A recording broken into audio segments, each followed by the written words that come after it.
বিবি খান গ্রামটির পাশ দিয়ে খরস্রোতা একটা ঝর্ণা। সে ঝর্ণার পাশে একটা উঁচু টিলা, টিলার উপর সবুজ বাগান বেষ্টিত একটা ভাঙ্গা মসজিদ। মসজিদের পাশে ভাঙ্গা একটা মাজার।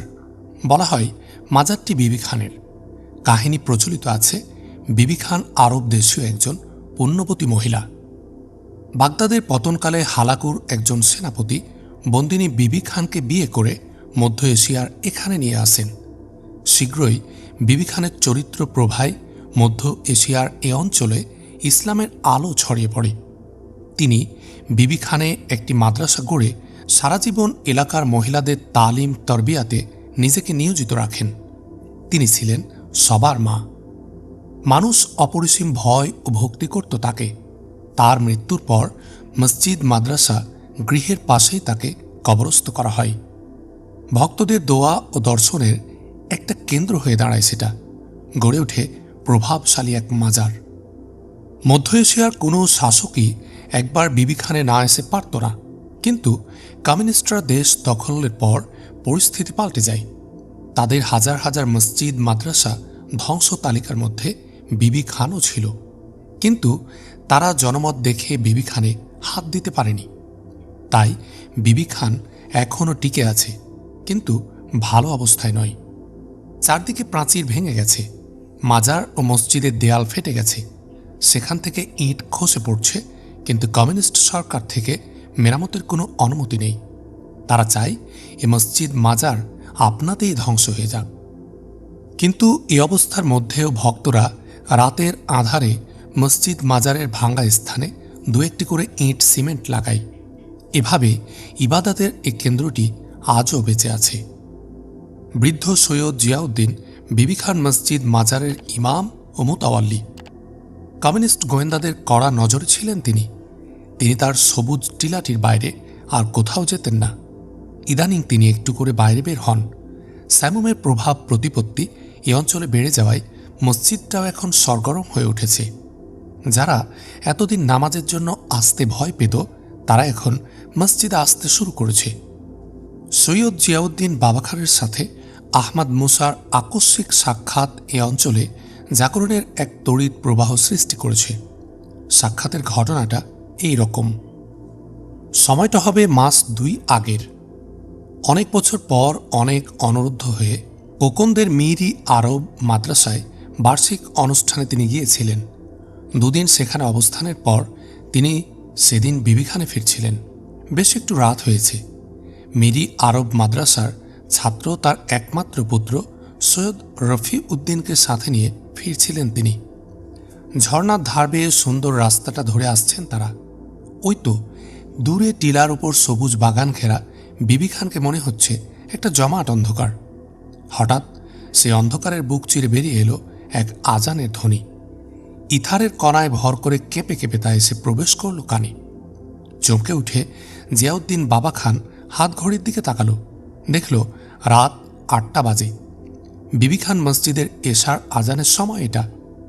ঠিক সময়ে আজান দেয়া হচ্ছে, কিন্তু এ আজান দিচ্ছে কে?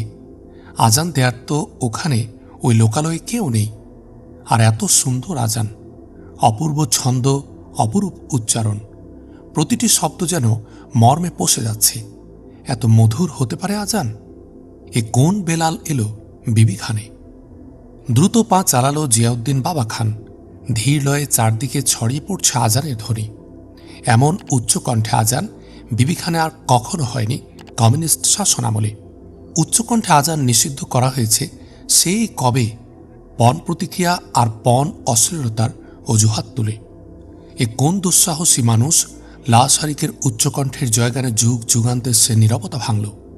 অজান্তেই জিয়াউদ্দিন বাবা খান এর চোখ দুটি ভিজে উঠল আবেগের অশ্রুতে। মসজিদ চত্বরে গিয়ে পৌঁছলেন জিয়াউদ্দিন বাবা খান। চত্বরে তখন আরও অনেক লোক জমেছে। বাবা খানকে দেখে তারা দুপাশে সরে দাঁড়ালো। সামনে গিয়ে দাঁড়ালেন বাবা খান। আজান দিচ্ছে সৌম্য শান্ত এক যুবক। সফেদ মুখে সুন্দরভাবে বিন্যস্ত কালো দাড়ি, কোকড়া কালো চুল, নীল চোখ, বলিষ্ঠ দেহে সামরিক কায়দার পোশাক, কোমরে পিস্তল ঝুলছে। তার 2 জন সাথী একপাশে দাঁড়িয়ে। কি সুন্দর নুরানি চেহারা তাদের। উপস্থিত সবাই যেন গোগ্রাসে গিলছে। আজানের স্বর্গীয় সুমধুর সুর সবাইকে যেন সম্মোহিত করে তুলেছে। আজান শেষ হলো। ঠোঁট নেড়ে আজান শেষের দোয়া পড়ল তারা। আজান শেষে ঘুরে দাঁড়ালো আজান দেয়া সে স্বর্গীয় যুবক। সবার দৃষ্টি চোখ বুলিয়ে দৃষ্টি নিবদ্ধ করল সে জিয়াউদ্দিন বাবা খানের দিকে। ধীরে যুবকটি এসে বাবা খানের সামনে দাঁড়ালো, সালাম দিয়ে মুসাফা করল। আপনি কি সৈয়দ বাবা খান, আমাদের মুরব্বী? জি হ্যাঁ। তুমি বাবা? জিজ্ঞেস করল বাবা খান। আমি আহমাদ মুসা। আহমাদ মুসা? শকত স্বরে উচ্চারণ করল বাবা খান। তার বিস্ময় বিস্ফারিত চোখ আহমাদ মুসার উপর নিবদ্ধ। কি এক ভাব বিহবলতা তার চোখে মুখে। সাইমুম ও আহমাদ মুসা সম্পর্কে বাবা খান কিছু কিছু কথা জানতেন, কিন্তু এবার মিরি আরব মাদ্রাসায় গিয়ে তার কাছে সব পরিষ্কার হয়েছে। ফিলিস্তিনে এবং মিন্দানাওয়ে আহমাদ মুসা যা করেছে, এখানে সে এবং সাইমুম যা করছে সব শুনেছে বাবা খান। সব শুনে বাবা খানের মনে হয়েছে মহান ইমাম মেহেদি যেদিন আসবেন আসুন, কিন্তু আহমাদ মুসা মধ্য এশিয়ায় কমিউনিস্ট কবলিত মুসলমানদের ইমাম মেহেদি। স্বপ্নের সে আহমাদ মুসা তার সামনে। বাবা খানের বিস্ময় ধীরে ধীরে আনন্দে রূপান্তরিত হল। দুধাপ এগিয়ে এসে জড়িয়ে ধরল আহমাদ মুসাকে। বলল, বাবা তুমি দীর্ঘজীবী হও, তুমি আমাদের চোখের মণি, আশার আলো। যেমন করে তোমার আজানের ধ্বনি এ এলাকায় যুগ যুগান্তে জমাট নীরবতার পাষাণ কারা ভেঙেছে, তেমনি করে তোমাদের হাতে কমিউনিজমের জিন্দানখানা থেকে মধ্য এশিয়ার কোটি কোটি মুসলমানের মুক্তি হোক। বৃদ্ধের দুগণ্ড বেয়ে গড়িয়ে পড়ছিল অশ্রু। এলাকার সমবেত অনেক মানুষ দেখছিল এই দৃশ্য। তাদের চোখে বিস্ময়, এ কোন যুবক যার কাছে তাদের বাবা খান এমনভাবে গলে যেতে পারে? আহমাদ মুসা বৃদ্ধ বাবা খানকে শান্ত করে তার সাথে পাশে দাঁড়ানো হাসান তারিক ও কর্নেল কুতাইবাকে পরিচয় করিয়ে দিলেন। নামাজের সময় হল। বাবা খান আহমাদ মুসাকে ইমামের আসনে ঠেলে দিলেন। আহমাদ মুসা আপত্তি জানালে বাবা খান বলল, ইসলামে ইমামের যে বিধিগত ধারণা, তাতে ইমাম তুমি। নামাজ শেষে বাবা খান আহমাদ মুসাকে পরিচয় করিয়ে দিলেন উপস্থিত মুসল্লিদের সাথে। সেই সাথে তিনি বললেন সাইমুমের কথা এবং মুসলমানদের জীবনে আবার কিভাবে সুবহে সাদেকের উদয় হতে পারে সেই কথা। আনন্দে বিস্ময়ে উপস্থিত সকলের সাথে আহমাদ মুসা, হাসান তারিক এবং কর্নেল কুতাইবা মুসাফা করলেন। অপরিচয়ের গণ্ডি কোথায় মিলিয়ে গেল। মনে হলো কত পরিচিত স্বজন তারা। সেই থেকে বাবা খান এলাকায় নতুন একটা প্রাণ চাঞ্চল্য এসেছে। বাদমাগরিব বাবা খান তার জায়নামাজে বসে তাসবিহ পড়ছিলেন। মসজিদে তখন কেউ নেই। আহমাদ নুরভ, তার স্ত্রী রফিকা এবং মেয়ে সাদেকা এসে প্রবেশ করল মসজিদে। মসজিদে ঢোকার আগে আহমাদ নুরভ অজু সেরে নিয়েছে এবং তার মাথায় একটা তুর্কি টুপি শোভা পাচ্ছে, যা এর আগে তার মাথায় কখনো দেখা যায়নি। আহমাদ নুরভের স্ত্রী রফিকা এবং সাদেকা মুখমণ্ডল ছাড়া গোটা শরীরটা চাদরে ঢেকে নিয়েছে। ওরা মসজিদ কক্ষের ডান পাশে গিয়ে বসল। বেশ কিছুক্ষণ পর এদিকে মুখ ফিরালো বাবা খান। একবার এদিকে চেয়ে মুখটা নামিয়ে নিল। বলল, কি খবর তোমাদের, বলবে কিছু? রফিকা বলল, বাবা খান হুজুর, আমার স্বামী আহমাদ নুরভের একটা ব্যাপারে পরামর্শের জন্য এসেছি। কি ব্যাপার? প্রশ্ন করল বাবা খান। হুজুর, আমি একটা বিপদে পড়েছি, বলল আহমাদ নুরভ। বিপদটা কি? আহমাদ নুরভ পকেট থেকে কাগজ বের করে উঠে গিয়ে সেটা বাবা খানের হাতে দিল। বাবা খান কাগজটির উপর নজর বুলিয়ে বলল, এ তো দেখি তোমার মনোনয়ন। বিপদটা কোথায় দেখছ? বাবা খানের মুখে এক টুকরো হাসি। প্রায় আর্তনাদ করে উঠল আহমাদ নুরভ। বলল, কি বলছেন? বিপদ নয় এটা আমার জন্যে? এই মনোনয়নের লাভ তো তোমার অনেক, কিন্তু বিপদ তো তার চেয়ে বড়। কি সেটা? জাতির লোকেরা আমাকে শত্রু জ্ঞান করবে, জাতি থেকে আমি বিচ্ছিন্ন হয়ে পড়ব। বৈষয়িক স্বার্থের মোহে অনেকেই তো জাতির কোনো পরোয়া করেনি। আহমাদ নুরভ হঠাৎ করে কোনো জবাব দিল না। কিছুক্ষণ মাথা নিচু করে চুপ থাকল। তারপর ধীরে ধীরে মাথা তুলে বলল, বাবা খান হুজুর, আমি পাপী, আমি নষ্ট চরিত্র। কিছুক্ষণ আগে পর্যন্ত বৈষয়িক স্বার্থকে আমি সবার ঊর্ধ্বে স্থান দিয়েছি, কিন্তু এই মনোনয়ন হাতে পাবার পর আমার মনে হচ্ছে আমি আমার জাতিকে ভালোবাসি। আমার জাতি থেকে আমি বিচ্ছিন্ন হতে পারবো না। আমার স্ত্রীর কাছে আমি শুনলাম আমার স্ত্রী হুজুরের কাছ থেকে আমার ছেলে মেয়ের নাম নিয়েছে, ছেলে মেয়েদের আকিকা করেছে এবং ছেলে মেয়েদের কানে ইসলামের কালেমা পড়িয়ে দিয়েছে। এ কথা শুনে আমার রাগ হওয়ার কথা ছিল, কিন্তু আজ দেখছি আমার মন গর্বে ফুলে উঠছে। আজ মনে হচ্ছে আমি মনে প্রাণে মুসলমান। মুসলমানিত্ব আমি ত্যাগ করতে পারবো না, কোনো কিছুর বিনিময়েও না। তুমি মনোনয়ন প্রত্যাখ্যান করলে শুধু তোমার সহায় সম্পদ নয়, জীবন বাঁচানো তোমার দায় হয়ে উঠতে পারে। কিন্তু এ সব কিছুর চেয়ে ভারী মনে হচ্ছে আমার কাছে মনোনয়নকে। চোখ বন্ধ করে কিছুক্ষণ চুপ করে থাকলো বাবা খান। তারপর চোখ খুলে বলল, তুমি সাইমুমকে জানো? জানি, জাতির মুক্তির জন্য ওরা সংগ্রাম করছে। সাইমুম সম্পর্কে তোমার এখন মত কি? কমিউনিস্ট সরকারের দালালি করার চেয়ে ওদের সহযোগিতা করে মৃত্যুবরণ করাকে আমি এখন শ্রেয় মনে করছি। বাবা খান মুহূর্তকাল চুপ করে থাকল। তারপর আহমদ নুরবের দিকে চেয়ে বলল, আহমদ নুরব, আমি তোমার নবজন্মকে অভিনন্দিত করছি।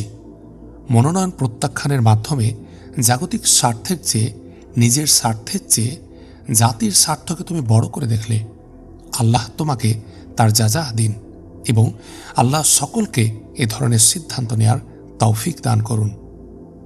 বাবা খানের কথা শেষ হলে আহমদ নুরব ধীরে ধীরে উঠে বাবা খানের কাছে এলো এবং তার একটি হাত তুলে নিয়ে চুম্বন করে বলল, আপনার নির্দেশ শিরোধার্য করে নিলাম। আপনি দোয়া করুন অতীতের পথভ্রষ্টতা থেকে মুক্ত হয়ে ইসলামের উপর যাতে অটল থাকতে পারি। বাবা খান আমিন বলে চোখ বুঝল। আহমদ নুরব বুঝল তাদের যাবার নির্দেশ হয়েছে। তারা বেরিয়ে এলো মসজিদ থেকে। বাইরের উন্মুক্ত বাতাস যেন প্রশান্তির এক পরশ বুলিয়ে দিল আহমদ নুরবের শরীরে। বাগানের সবুজটা তার কাছে আগের চেয়ে অনেক বেশি সবুজ ও প্রাণদীপ্ত মনে হলো। গাছের ডাল থেকে পাখির গান, গাছের ফাঁক দিয়ে দেখতে পাওয়া ঝর্ণার সফেদ পানি সবই তার কাছে নতুন মনে হলো। হঠাৎ তার মনে হলো হৃদয়টা যেন তার স্বচ্ছ স্ফটিকের মতো, নতুন এক প্রশান্তি সেখানে। সামনের প্রতিটি পদক্ষেপ মনে হচ্ছে তার কাছে নতুন জীবনে পদার্পণ। সারাকায়ার মহাসড়কটি খিবা, বোখারা, সমরকন্দ হয়ে তাসখন্দ গেছে। সেই পথ ধরে গাড়ি চালিয়ে যাচ্ছিল শাহিন সুরাইয়া, সেই একমাত্র আরোহী। গাড়ির পেছনটা লাগেজে ভর্তি। গাড়ি তখন বোখারা পার হয়ে সমরকন্দের পথে চলছিল। বেলা পড়ে এসেছে, রোদের সাদা রংটা এখন হলুদ। মরুপথ ধরে এগিয়ে চলছিল গাড়ি। চারদিকে দিগন্ত জোড়া মাঠ। জনমানবের চিহ্ন কোথাও নেই। অখণ্ড এক নীরবতা চারদিক জুড়ে। এই নীরবতার একটা সৌন্দর্য আছে, কিন্তু এই সৌন্দর্যের অশরীরী স্পর্শের মাঝে ভীতির একটা শিহরণ রয়েছে। শাহিন সুরাইয়া গোয়েন্দা বিভাগে চাকুরি করে। বিপদ আপদের সাথেই তার খেলা। তবু জনমানবহীন পরিবেশের এই জমাট নীরবতা তার মনের উপর চাপ সৃষ্টি করছিল।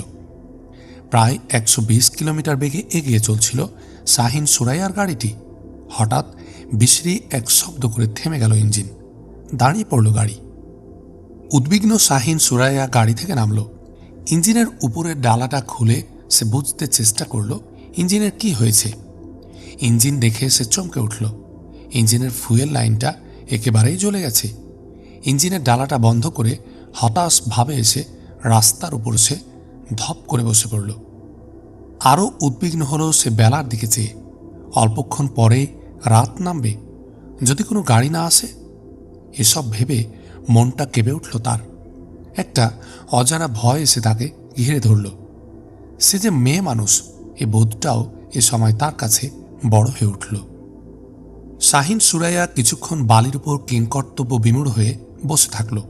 তারপর উঠে ব্যাগ খুলে দূরবীন লাগিয়ে রাস্তার উপরে নজর বুলাল। রাস্তার দক্ষিণ প্রান্তে তাকাতে গিয়ে তার চোখ দুটি উজ্জ্বল হয়ে উঠল। একদম দিগন্তের কোলে একটা সচল বিন্দু তার চোখে ধরা পড়ল। চোখ থেকে দূরবীন সে আর নামাতে পারল না। ক্রমে সচল কালো বিন্দুটি বড় হয়ে উঠল। হ্যাঁ, একটি গাড়ি, একটি কার। গাড়িটি আরও এগিয়ে এলে নাম্বার দেখে বুঝল গাড়িটা বেসরকারি। যাই হোক, খুব খুশি হল শাহিন সুরাইয়া। চোখ থেকে দূরবীনটি নামিয়ে পকেটে পুরে সে গাড়ির কাছে গেল। মনে করল গাড়ি থেকে মালপত্র নামিয়ে রাখবে, যাতে করে দেরি না করে গাড়িতে উঠা যায়। কিন্তু পরক্ষণে মনে করল, কি হবে, না জেনে আগামী সব করে লাভ কি। গাড়ির কাছ থেকে সরে এসে আবার দূরবীনটি চোখে লাগালো সে। এবার গাড়ির সব কিছুই পরিষ্কার। গাড়িতে 3 জন আরোহী, পিছনের সিটে 2 জন, সামনে ড্রাইভিং সিটে 1 জন। 3 জনই পুরুষ, কিন্তু দূরবীনের লেন্সে তাদের মুখ এখনও ধরা পড়ছে না। আনন্দের মাঝেও একটা উৎকণ্ঠা জাগছে। লোকগুলো কি তাকে গাড়িতে নেবে? কেমন হবে লোকেরা? রাস্তাঘাটে পশুবৃত্তির খবর আজকাল প্রায়ই পাওয়া যাচ্ছে। বুকটা কেঁপে উঠল শাহিন সুরাইয়ার। গাড়িটা কাছে এসে গেছে। তীব্র বেগে ছুটে আসছে গাড়িটা। সুরাইয়া তার গাড়িতে বাম হাত রেখে ডান হাত উঁচু করে গাড়িটাকে দাঁড়াবার জন্য সংকেত দিল। সংকেত পাওয়ার পরই গাড়িটার গতি স্লো হয়ে গেল। গাড়িটা ধীর গতিতে এসে সুরাইয়ার গাড়ি অতিক্রম করে প্রায় 50 গজ গিয়ে থেমে গেল। দেখা গেল গাড়ির আরোহীরা গাড়িতে বসে সুরাইয়ার গাড়িটাকে তীক্ষ্ণভাবে পর্যবেক্ষণ করছে। সুরাইয়াও গাড়ির দিকে এগিয়ে গেল। গাড়ির আরোহী 3 জনই গাড়ি থেকে নেমে এলো। 3 জন আরোহী 2 জন ক্লিন শেভড, অন্যজনের সুন্দর মুখ ঘিরে সুন্দর দাড়ি। প্রথম দৃষ্টিতেই 3 জনকে সৌম্য, শান্ত, ভদ্রলোক বলে মনে হয়। সুরাইয়ার মন সাহসী হয়ে উঠল। তার উপর সুরাইয়ার মনে হলো দাড়িওয়ালা মুখটাকে কোথায় সে দেখেছে। সুরাইয়া কিছু বলার আগে ওদের মধ্য থেকে সে দাড়িওয়ালা লোকটা বলল, আপনাদের গাড়ির কি হয়েছে? গাড়ির ফুয়েল লাইনটা জ্বলে গেছে। নিজের গাড়ির গায়ে হেলান দিয়ে ক্লিন শেভড একজনের দিকে তাকিয়ে সে দাড়িওয়ালা লোকটা বলল, দেখে এসো ইঞ্জিনটা। ওরা সবাই গাড়ির দিকে এগিয়ে গেল। ইঞ্জিন দেখে ফিরে এসে বলল, মেরামতের কোনো সুযোগ নেই এখানে। দাড়িওয়ালা লোকটা শাহিন সুরাইয়ার দিকে চেয়ে বলল, আপনার নাম কি? যাবেন কোথায়? যাব তাসখন্দে, নাম আমার শাহিন সুরাইয়া। গাড়ি তো আপনাকে রেখেই যেতে হবে। সমরকন্দ পর্যন্ত আমরা আপনাকে পৌঁছাতে পারব। ধন্যবাদ, ওই পর্যন্ত হলেই আমার চলবে। বাকি পথের ব্যবস্থাটা আমি করতে পারব। শাহিন সুরাইয়ার জিনিসপত্র সে ক্লিন শেভড 2 জনই ধরাধরি করে এনে গাড়িতে তুলল। তারপর সামনের সিটে সুরাইয়াকে বসিয়ে দাড়িওয়ালা সহ একজন পেছনের সিটে বসল। গাড়ি আবার চলতে শুরু করল। শাহিন সুরাইয়া ভুলতে পারছিল না দাড়িওয়ালা ওই চেহারাকে। সে যেন কোথায় দেখেছে। একসময় সে মাথা ঘুরিয়ে পিছনের দিকে চেয়ে জিজ্ঞেস করল, আপনাকে যেন কোথায় দেখেছি। উত্তরে সেই লোকটি বলল, কিছু মনে করবেন না, আপনার বাড়ি কোথায়? সারাকায়া। সারাকায়া? আকস্মিক এক জিজ্ঞাসা ফুটে উঠল লোকটির কণ্ঠে। সারাকায়া আপনি চেনেন? জানি সারাকায়াকে। কাউকে চিনেন? চিনি, 2-1 জনের নাম করুন। রশিদব জামাতিন, তুঘরিল তুগান। রশিদবকে চিনতেন আপনি? আমি রশিদবের বোন। রশিদবের বোন আপনি? একটা বিস্ময়বেগ সেই লোকটির কণ্ঠে। রশিদবের খবর জানেন? কিছুটা ভারী কণ্ঠ সুরাইয়ার। জানি, কিন্তু বলুন কেন এমন হলো? সুরাইয়া কোনো জবাব দিল না। সে স্মৃতির গোড়াটা হাতড়িয়ে ফিরছিল এই দাড়িওয়ালাকে সে কোথায় রেখেছে। অবশেষে সে প্রশ্ন করল, আপনাকে কোথায় দেখেছি তা তো বললেন না। আমার প্রশ্নের আগে জবাব দিন। রশিদব বিদ্রোহের শাস্তি পেয়েছে। মানুষ কি মনে করে সত্যিই সে কোনো অপরাধ করেছিল? সুরাইয়ার স্মৃতির দরজা যেন হঠাৎ খুলে গেল। তার গোয়েন্দা দপ্তরে রক্ষিত রাজনৈতিক টার্গেটদের ফটোর প্যানেল তার চোখের সামনে জ্বলজ্বল করে ভেসে উঠল। ফটোর আহমাদ মুসাকে জলজান্ত সামনে দেখে মুহূর্তের জন্য বিহ্বল হল সুরাইয়া। কিন্তু নিজেকে সামলে নিয়ে পেছন দিকে আহমাদ মুসার দিকে তাকিয়ে বলল, আমি এবার আপনাকে চিনেছি। আপনি আহমাদ মুসা। আহমাদ মুসা একটু হেসে নির্দ্বিধায় বলল, হ্যাঁ বোন, আমি আহমাদ মুসা। তুমি রশিদবের বোন। আমাকে তুমি না চিনলেও আমার পরিচয় তুমি পেতে। রশিদব উত্তর উজবেকিস্তানের প্রথম শহীদ। কিন্তু একটা প্রশ্ন করি, তুমি তো আমাকে কোথাও দেখার কথা না। দেখার কথা বলছো কেমন করে? চিনলেই বা কি করে? সুরাইয়া বলল, আমি গোয়েন্দা বিভাগে চাকুরি করি, ফাইলে আপনার ছবি দেখেছি। গোয়েন্দা বিভাগে চাকুরি করো? তোমার ভাইয়ের কথা তুমি জানতে না? জানতাম। আমি এসব ব্যাপারে সতর্ক হয়ে চলতেও বলেছিলাম, কিন্তু আবেগকে সে দমিয়ে রাখতে পারেনি। বলতে বলতে কণ্ঠ ভারী হয়ে উঠল সুরাইয়ার। তোমার ভাইয়ের জন্য আমরা গর্বিত সুরাইয়া। জনাব, আমি আমার একমাত্র ভাইকে হারিয়ে বেদনা বোধ করি, কিন্তু সে আমারও গর্বের বস্তু। কিছুক্ষণ সবাই চুপচাপ। তীব্র বেগে এগিয়ে চলছে গাড়ি। নীরবতা ভাঙল আহমাদ মুসাই। বলল, বোন সুরাইয়া, সম্ভবত তোমার কাছে অনেক খবর আছে। জি হ্যাঁ, বলল সুরাইয়া। তারপর একটু থেমে আবার সে কথা বলে উঠল, আমাকে মস্কোতে ট্রান্সফার করা হয়েছে। তাসখন্দ হয়ে আমি সেখানে যাচ্ছি। আপনি খবর জানতে চেয়েছেন? ঠিকই খবর আছে।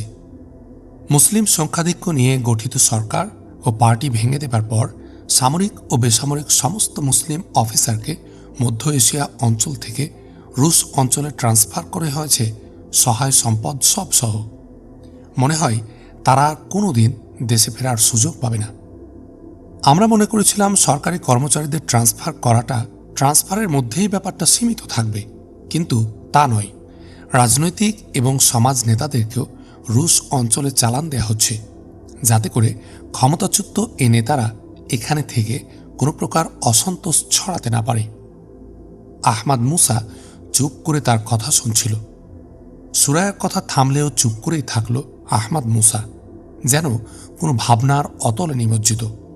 অনেকক্ষণ পর কথা বলল আহমাদ মুসা। বলল সে, আচ্ছা সুরাইয়া, সরকারের কোন শাখা এটা ডিল করছে, কে কোথায় যাচ্ছে, এই এক্স্যাক্ট রেকর্ডটা কোথেকে জানা যাবে? এটা কয়েকদিন হলো জেনারেল বরিসের নিজস্ব দপ্তরে চলে গেছে। একমাত্র সেখান থেকে এটা জানা যেতে পারে। আচ্ছা, তুমি তো মস্কো যাচ্ছ, সেখানকার গোয়েন্দা বিভাগে যোগ দেওয়ার জন্যই?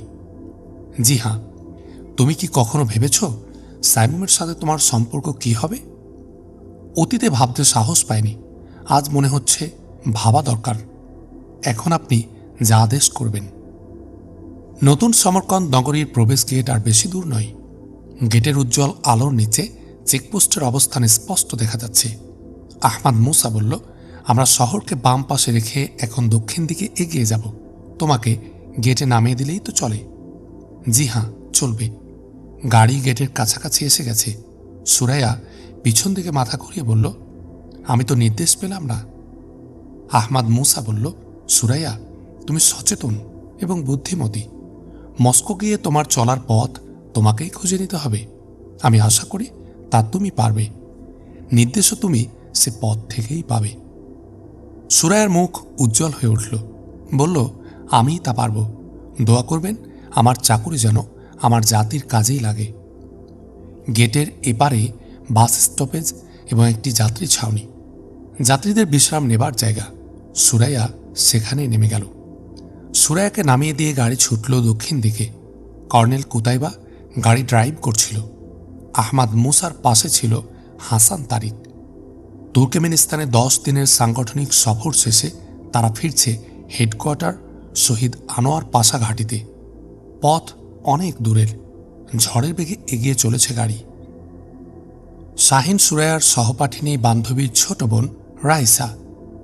সেই সূত্রে সুরাইয়া গত 3 উইকেন্ড অর্থাৎ শনিবার বিশ্ববিদ্যালয় ছাত্রাবাসে রয়সার ওখানে গেছে। রয়সা খুশি হয়েছে। অনেক আলাপ হয়েছে তার সাথে। গত শনিবারে রয়সার রুমে দেখা হয়েছে খোদেজায়েভা ও তাহেরাবার সাথে। আলোচনায় দেশের প্রসঙ্গ এসেছে।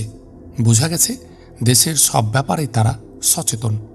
এমনকি সরকারি কর্মচারী ও জননেতৃবৃন্দের গণস্থানান্তরের সম্পর্কিত সব খবর তারা জানে, কিন্তু তাদের প্রতিক্রিয়ার ব্যাপারটা অতি সন্তর্পণে এড়িয়ে গেছে।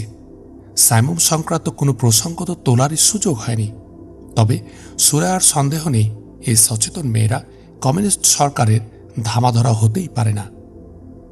অফিসের টেবিলে বসে শাহিন সুরাইয়া গত 3 সপ্তাহের মস্কো জীবনের হিসাব নিকাশ করছিল। কাল আবার শনিবার রাইসার ওখানে যাবে সুরাইয়া। দেয়াল ঘড়ি থেকে 10টা বাজার সংকেত এলো। 10টা অফিসের কাজ শুরুর সময়। সুরাইয়া সব ঝেড়ে ফেলে সামনের ফাইলের দিকে মনোযোগ দিল। সুরাইয়া মস্কো এসে কোনো বাইরের অ্যাসাইনমেন্ট পায়নি, তাকে অফিসে বসানো হয়েছে। সরকারের প্রশাসনিক নির্দেশের একটা কপি গোয়েন্দা বিভাগে আছে। সেই নির্দেশগুলো রেকর্ড করা এবং তা গোয়েন্দা বিভাগের নির্বাহী ব্রাঞ্চে পাঠানোই তার দায়িত্ব। কাজটা একদমই একঘেয়ে এবং কষ্টকর।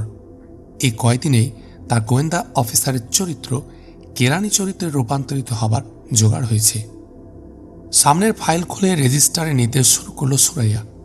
এ সময় মুভিং ক্যারিয়ারের একটা ফাইল এসে বাম দিকের ডেস্কে ছিটকে পড়ল। হোম মিনিস্ট্রির ফাইল, টপ সিক্রেট এবং ইমিডিয়েট ট্যাগ লাগানো। কেন জানি তৎক্ষণাৎ ফাইলটি দেখার কৌতূহল সে রোধ করতে পারল না। হাতের কাজ বন্ধ করে ফাইলটি সে টেনে নিল। খুলে দেখল সংক্ষিপ্ত একটা নির্দেশ। ভ্যাকেশনে এশিয়ার সকল মুসলিম ছাত্রছাত্রীর বাড়ি যাওয়া নিষিদ্ধ। তাদের উপর চোখ রাখতে হবে, আটকাতে হবে তাদেরকে কোনো বিনোদন ট্যুরের ব্যবস্থা করে হলেও। পড়া শেষে ফাইল ক্লোজ করে সেটা আবার সে ডেস্কের উপর রেখে দিয়ে আগের কাজে মনোযোগ দিল সুরাইয়া। এ সময় দরজা ঠেলে দ্রুত প্রবেশ করল সেকশন ইনচার্জ টেনিসভ। সে এসে ডেস্ক থেকে হোম মিনিস্ট্রির সে ফাইল তুলে নিয়ে বলল, কখন এসেছে এ ফাইল? এই মাত্র। রেকর্ড করেছ? না। দেখেছ? না। দেখার কথা অস্বীকার করল সুরাইয়া। অফিসারকে ফাইলটি তুলে নিতে দেখে সে বুঝেছে ফাইলটা ভুল করে এখানে পাঠানো হয়েছে। এখন দেখার কথা স্বীকার করলে ওই ফাইলের কাজ শেষ না হওয়া পর্যন্ত তাকে গোয়েন্দা দফতরের আইন অনুযায়ী অন্তরীণ থাকতে হবে। অন্তরীণ থাকা তার কাছে বড় কথা নয়, কিন্তু এই মুহূর্তে অফিসারটির হন্তদন্ত অবস্থা দেখে ওই তথ্যটিকে তার কাছে অত্যন্ত গুরুত্বপূর্ণ মনে হচ্ছে, যা সাইমুমের কাজে আসতে পারে। সুতরাং মিথ্যা কথা বলা এখানে সে দূষণীয় মনে করেনি। অফিসারটি ফাইলটি নিয়ে যেতে যেতে বলল, ফাইলটা আমার কাছেই থাকবে। রেকর্ডের সিরিয়াল আমার একটা নোট থাকলেই চলবে। অর্থাৎ ফাইলটা রেকর্ড করার জন্য সুরাইয়াকে দেয়া হবে না। যেহেতু সে তুর্কি এবং বিশ্বাসে মুসলমান, তাই তাকে তাদের বিশ্বাস নেই। ঠোঁটে এক টুকরো হাসি ফুটে উঠল সুরাইয়ার। মনে মনে বলল, বিশ্বাস করলে তাকে দেশের মাটির কোল থেকে ছিন্ন করে এ বিদেশ বিভুঁইয়ে এনে টেবিলে আটকে রাখত না। অবরুদ্ধ একটা ক্ষোভ দীর্ঘ নিঃশ্বাসের আকারে বেরিয়ে এলো সুরাইয়ার বুক থেকে। সুরাইয়া আবার মনোযোগ দিতে চেষ্টা করল ফাইলে, কিন্তু ফাইলে মন বসছে না। মনে হলো এই খবরটা তাড়াতাড়ি সাইমুমের কাছে পৌঁছানো দরকার। কয়েকদিন পরেই ভ্যাকেশন। এখনই ওরা জানতে না পারলে সরকারের ফাঁদে ছাত্ররা সবাই আটকে পড়ে যাবে, কেউ দেশে যেতে পারবে না। সুরাইয়া ভাবল, কাল শনিবার, না আজই একবার তাকে রইসার কাছে যেতে হবে। পথ তাকে বের করতে হবে সাইমুমকে খবর জানানোর।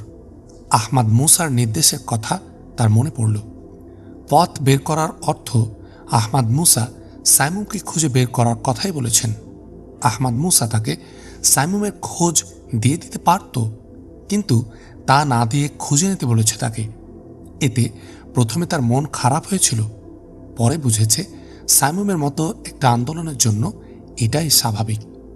এই বোধ আসার পর আহমাদ মুসার নেতৃত্বের প্রতি, তার দূরদর্শিতার প্রতি সুরাইয়ার ভক্তি শ্রদ্ধা আকাশস্পর্শী হয়েছে।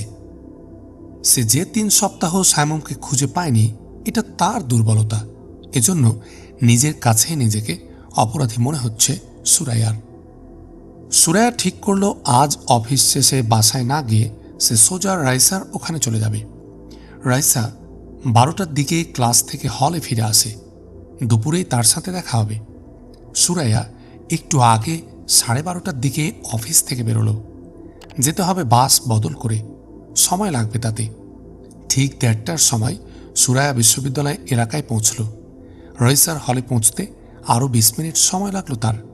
সুরাইয়া যখন রইসার দরজায় দাঁড়ালো, তখন বেলা 1:50 রইসার রুমের দরজা ভেতর থেকে বন্ধ। কিছুক্ষণ দাঁড়ালো সুরাইয়া, কিন্তু ভেতর থেকে সাড়া শব্দ নেই।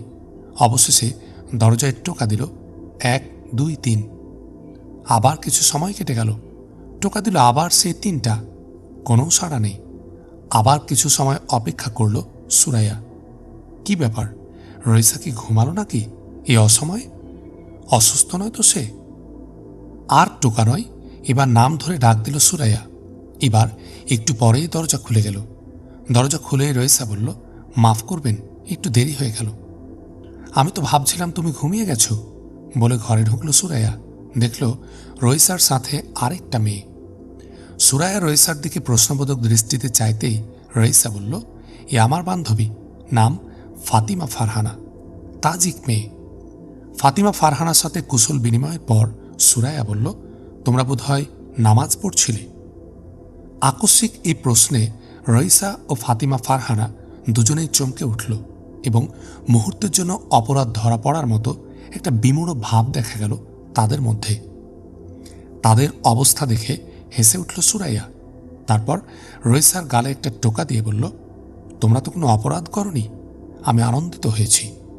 রইসা বলল, আপনি জানলেন কি করে আমরা নামাজ পড়ছিলাম? জানতে পারিনি, বুঝতে পেরেছি। কেমন করে? তোমাদের মুখের পবিত্রতা দেখে এবং তোমাদের দুজনের মাথায় ওড়না দেখে। রইসা ও ফারহানা দুজনেই একথা শুনে মাথায় হাত দিল এবং হেসে ওড়না নামিয়ে নিল। সুরাইয়াকে ওদের মাথায় ওড়নাটা আবার তুলে দিয়ে বলল, নামিও না, বেশ লাগছে। আমাদের ঐতিহ্য কত সুন্দর। সুন্দর ঐতিহ্য আমরা অনুসরণ করতে পারছি কই? এই তো মাথার এই ওড়না কারো নজরে পড়লে সন্দেহ শুরু হয়ে যাবে যে আমরা ধর্মের আফিম বোধহয় আবার গলধকরণ করছি। ঠিক বলেছ ফারহানা, বলল সুরাইয়া। একটু পিছন ফিরে গিয়ে দরজাটা লাগিয়ে দিয়ে এসে বলল, এসো তোমরা, বসো, আমার জরুরি কথা আছে। সবাই বসলে সুরাইয়া বলল, আমি একটা খবর নিয়ে এসেছি। সামনের ভ্যাকেশনে মুসলিম ছাত্রছাত্রীদের দেশে যেতে দেয়া হবে না। এ সংক্রান্ত অর্ডার খুব শীঘ্রই বিশ্ববিদ্যালয় ও কলেজ কর্তৃপক্ষের কাছে আসছে। সত্যি? প্রায় কপালে চোখ তুলে প্রশ্ন করল ফারহানা। সত্যি, উত্তর দিল সুরাইয়া। তারপর সবাই চুপচাপ। নীরবতা ভাঙল সুরাইয়াই। প্রশ্ন করল, তোমরা তো ছাত্র, বলতে পারো সরকার কেন এ পদক্ষেপ নিচ্ছে? রইসা এবং ফারহানা পরস্পর একবার চোখ চাওয়াচাই করে চুপ করে থাকল। মনে হলো তারা এ প্রশ্নে অস্বস্তি বোধ করছে। সুরাইয়া একটু হাসল। বুঝতে পারছি তোমরা বলতে একটু দ্বিধা করছো। আমার পরিচয় শোনো, আমি গোয়েন্দা বিভাগের একজন অফিসার। সারাকায়ার ঘটনা তোমরা নিশ্চয় জানো। সে ঘটনায় আমার ছোট ভাই রশিদব সাইমুমের হয়ে শহীদ হয়েছে। শাস্তিমূলক ট্রান্সফারের শিকার হয়ে আমাকে মস্কো আসতে হয়েছে। আসার পথে ভাগ্যক্রমে সাইমুম নেতা আহমাদ মুসার সাথে আমার দেখা হয়। এখানে সাইমুমের সন্ধান করা এবং তাকে সাহায্য সহযোগিতা করা তারই নির্দেশ। রইসা ও ফারহানার চোখ দুটি উজ্জ্বল হয়ে উঠল। ফারহানা সুরায়ার একটা হাত তুলে নিয়ে চুমু দিয়ে বলল, মাফ করুন আপা, আমরা কি যে খুশি হলাম আপনাকে পেয়ে। একটু থেমে ফারহানা গভীর আগ্রহ নিয়ে বলল, কোথায় ওর সাথে আপনার দেখা হয়েছে? উজবেকিস্তানের মরুভূমিতে, বলে সুরায়া তার কাহিনীটা খুলে বলল তাদের। ওরা প্রায় মুখ হা করে গোগ্রাসে গিলল সেই কাহিনীটা। আবার প্রশ্ন করল ফারহানাই, ও কেমন আছে, ভালো? রইসা অলক্ষ্যে একটা চিমটি কাটল ফারহানাকে। মুখে গাম্ভীর্য টেনে বলল, এসব ব্যক্তিগত প্রশ্ন কেন? ওর প্রশ্ন শুনে উত্তর এখনো দেয়া হয়নি। ফারহানার মুখে লজ্জার একটা লাল আভা খেলে গেল। এ দৃশ্য নজর এড়ালো না গোয়েন্দা অফিসার সুরায়ার, কিন্তু তা এড়িয়ে গিয়ে বলল, হ্যাঁ, ওটা কি ব্যাপার বলো। ফারহানার দিকে তাকিয়ে রইসা বলল, সাইমুমের নির্দেশ এসেছে এবার ভ্যাকেশনে সবাইকে দেশে যেতে হবে। কর্মচারী ব্যবসায়ী যারা, তাদেরও এ সময় দেশে ফিরতে হবে। কর্মচারীদেরকেও? হ্যাঁ। সবাই কি জানে? আমি তো জানতাম না। আপনার সাথে আমাদের পরিচয় না হওয়ার কারণেই আপনি জানতে পারেননি। রইসা কিছু বলার আগেই ফারহানা বলল, ভ্যাকেশনের আর মাত্র 15 দিন বাকি। ওরা আটঘাট বেঁধে ফেলার আগেই তো আমাদের কিছু করা দরকার। হ্যাঁ, তোমরা চিন্তা করো, এ ব্যাপারে যতটুকু সহযোগিতা করতে পারি আমি করব, বলে দাঁড়ালো সুরাইয়া। রইসা ও ফারহানাও উঠে দাঁড়ালো। দুজনেই বলে উঠল, বসবেন না? একটু কিছু? না না, আজ নয়, অফিস থেকে সোজা এসেছি। সুরাইয়া ঘুরে দাঁড়াতে গিয়ে মুখটা আবার ফারহানার দিকে ফিরিয়ে নিয়ে তার থুতনিতে একটা টোকা দিয়ে বলল, ওকে ভালো সুস্থই দেখেছি। কবে দেখা হলো ওর সাথে তোমার? আকস্মিক এ প্রশ্নে ফারহানা যেন বিব্রত হয়ে পড়ল। একরাশ লজ্জা ছড়িয়ে পড়ল তার চোখে মুখে। ফারহানা কিছু বলার আগেই রইসা বলল, সে এক বিরাট কাহিনী। আপা ঘুমন্ত রাজকুমার কি করে পাতালপুরীতে এলো, কি করে রাজকুমারী জীবন কাঠের স্পর্শে রাজকুমার জাগল, সে এক অপরূপ। ফারহানা রইসাকে এক ধাক্কা দিয়ে বলল, রইসা বড় বেয়াদব, আপা ওকে বিশ্বাস করবেন না। ফারহানার মুখটা লাল হয়ে গেছে লজ্জায়। রইসা তার কথা সমাপ্ত করতে না পারায় দুঃখে গলা বাড়িয়ে আরও কিছু বলতে যাচ্ছিল। সুরাইয়া হাসতে হাসতে ঘর থেকে বেরোতে বেরোতে বলল, আজ আর নয়, আরেকদিন এসে তোমাদের কথা শুনব।